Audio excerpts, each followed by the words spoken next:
Hi, my name is Herman Gonzalez, and this is my assistive technology presentation. Assistive technology is any item, equipment, or system that is used to increase, maintain, or improve functional capabilities of individuals with disabilities. There are various types of technology from low-tech to high-tech that can be incorporated into every aspect of daily living to improve the functional capabilities of individuals with autism spectrum disorder. ASD is characterized by social communication deficits and restricted and repetitive behaviors.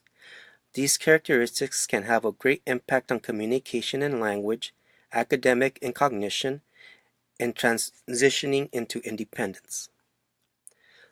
Things that assistive technology could help with and support are overall understanding of their environment, expressive communication skills, social interaction skills, attention skills, motivation skills, organization skills, academic skills, self-help skills, and overall independent daily functioning skills.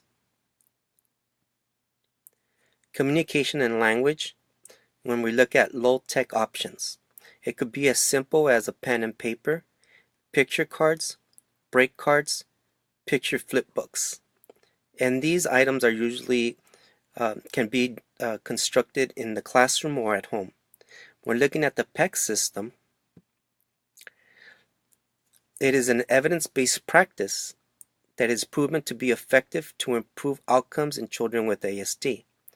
PECS is most appropriate when the student has little or no verbal communication. It consists of 6 phases, starting with teaching the student to give a picture to the teacher in exchange for the item in the picture. This teaches the student to initiate communication. For communication and language, high-tech options are computers, tablets, softwares, touch window systems, smart keyboards, and scanners. And these are usually a higher price options when dealing with communication and language. One of the systems that's very popular is a Tobii Dynavox. It is a speech generating device. It gives access to speech for individuals with physical and cognitive impairments. This system has an eye gaze device for those with severe physical disabilities. So they could just go ahead and stare at certain items that they want to be selecting, and the system itself will pick up on that. Academic and cognition.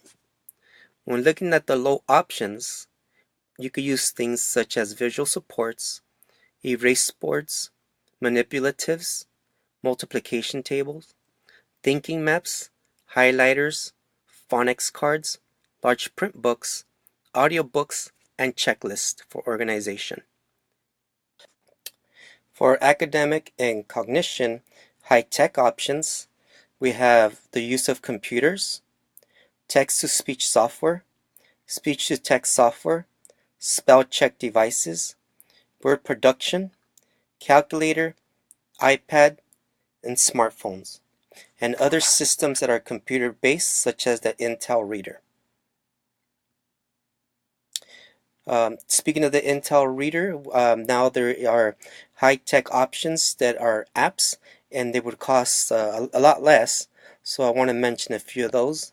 So the Zoom Reader app, that is a system, an app that does reading. Once you take a picture of a hard copy text or of a book, it would process it, and then it will read it out loud. Then there's the Snap App Pro.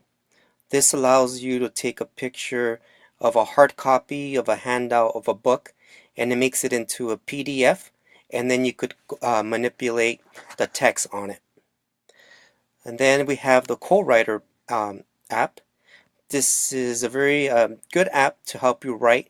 It helps with spelling, grammar. It predicts words you're trying to spell, and the more you use it, it starts to learn your patterns, and it adapts to things you typically write, and it helps you out with that as well.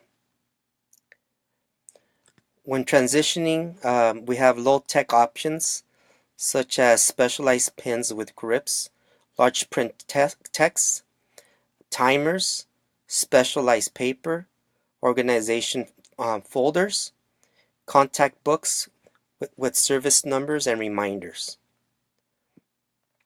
Transitioning high-tech options are talking spell checkers, electronic organizers, closed caption televisions, amplifiers, audio books, GPS navigator systems, and voice activated telephones. Thank you.